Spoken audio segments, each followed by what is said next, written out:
Imagine a world in which suddenly all the tools disappear.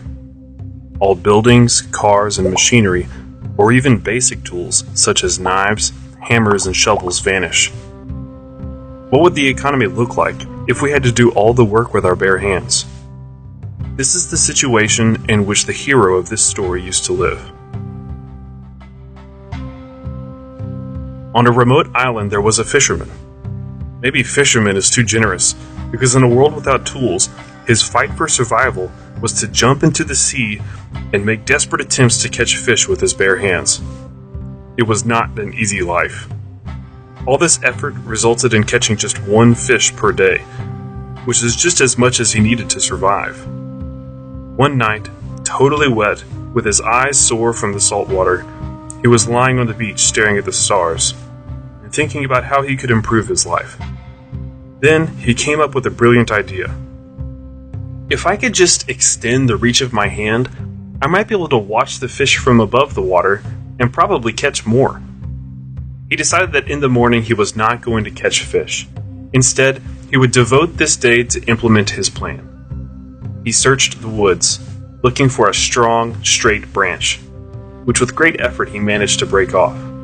Then, with a sharp shell found on the beach, he tried to sharpen the tip of the stick, which took him many hours.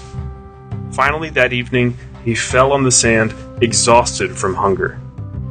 He didn't eat that day, so he could build his invention.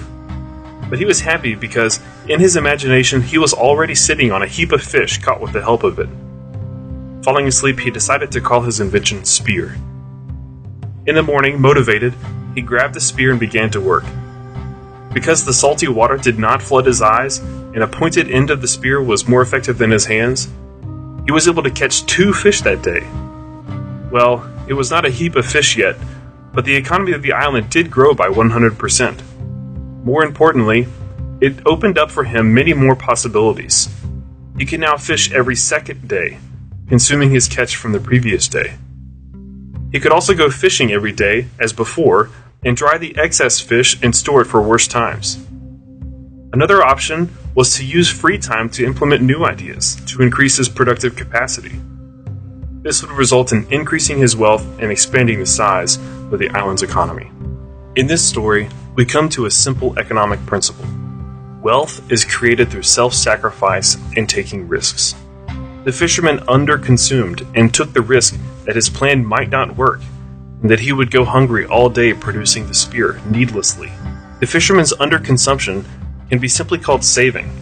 In this case, the saving was a fish, which he would surely have caught if he had gone fishing. He used his saving to make a spear.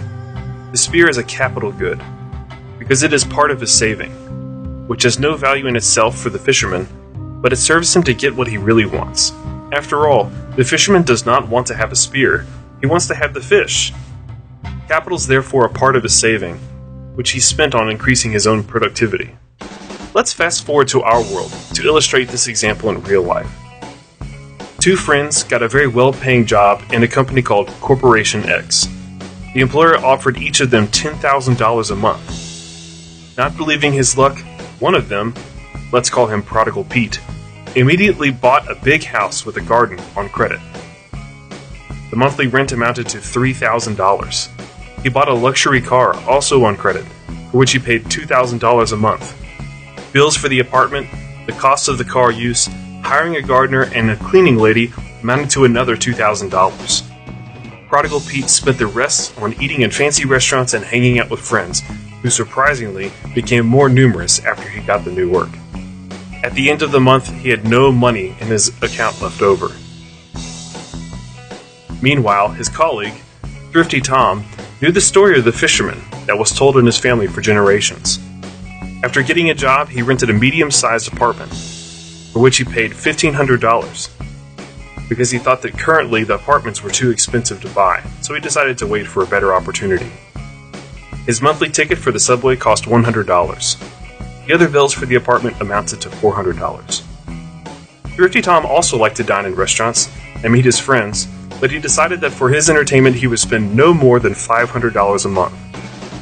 Most days he ate meals at home, trying not to waste food, which cost him another $500. This way, Thrifty Tom could save $7,000 every month, Years passed and Pete was laughing at Tom.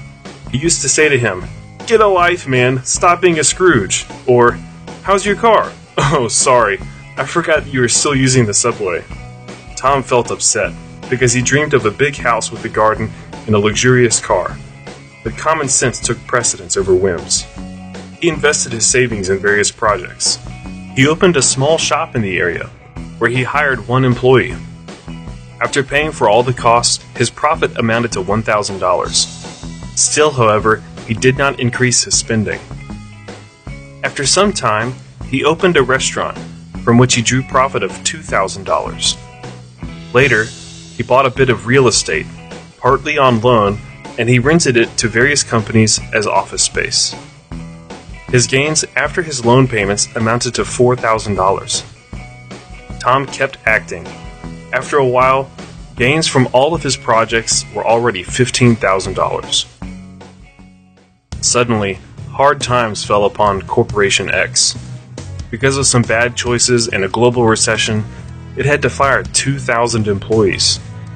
Among them were Pete and Tom. Tom suffered a slight scratch on his honor, because no one likes to be fired, but other than that, he didn't care too much about the situation. He had an income in the amount of $15,000 per month from his investments and a large amount of savings. Pete, in turn, panicked. The bank demanded payments on a loan, which Pete managed to pay only half. Friends invited him out for the first week, but when they saw that Pete had financial problems, the invites began to fade quickly. Pete borrowed money from family to survive, but during the economic crisis, no one wanted to accept him, and certainly not for the high salary he earned before. Finally, Pete decided to sell the house and car because he was not able to make the minimum payments. The value of the car, although it was in perfect condition, fell dramatically because it was a few years old and no one wanted to buy it because people kept their money uncertain of their future. The house lost its value because Pete bought it at a time of great prosperity and high availability of cheap credit, which pumped up the prices of the property. As a result, it turned out that the market price of his home and the car were as much as the value of the loans, which Pete still had to pay. Pete was really hurt by the fact that for so many years he was paying the loans and now he was left with nothing. He still had to sell because he needed the cash right away. After a few days, Tom called him and said that he would buy both the car and the house. During the transaction, they talked for a while as old friends. Pete told him about his situation, and Tom, as a man full of empathy, said, "Listen, my friend, I was just going for an early retirement. I need someone capable to take care of my business. I know you are a good specialist. How about I hire you for $3,000 a month?" Pete felt relieved. Finally, someone wanted to hire him, and he was no longer burdened with loans. He accepted the job from Tom, rented a small apartment, and began to save. The story of the fisherman was based on the excellent book by Peter and Andrew Schiff, How the Economy Grows and Why It Crashes. We encourage you to read it. If you are interested in the conclusions of the second story, you can read them on our website, econclips.com. I encourage you to subscribe to our YouTube channel and like our Facebook page. You can find links in the description below.